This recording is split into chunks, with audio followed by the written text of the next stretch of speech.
Hello everyone! Ayan, so for today's video ay magluto tayo ng igado, pork igado. Ayan, syempre pag pork igado ay marami po ang sili. Yung iba, ini-slice na natin. Yung iba buo lang para hindi siya ganun kaanghang. Ayan.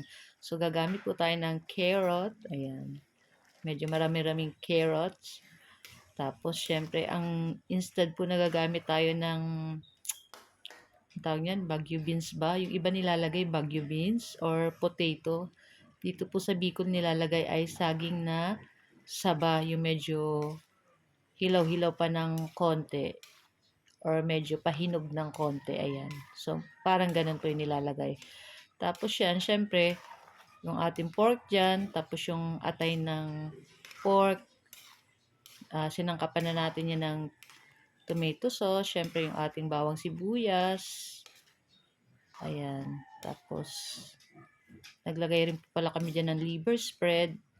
At pagluto na, pwede na natin ilagay dyan yung ating mga sili. Ayan.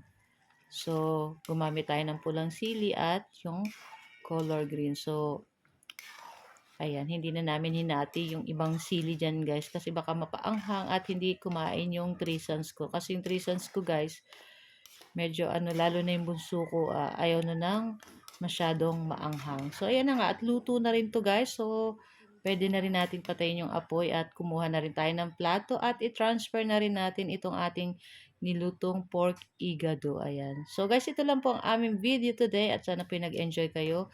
Huwag niyo po sanang kalimutan mag-like at mag-follow. Thank you for watching. See ya! Bye!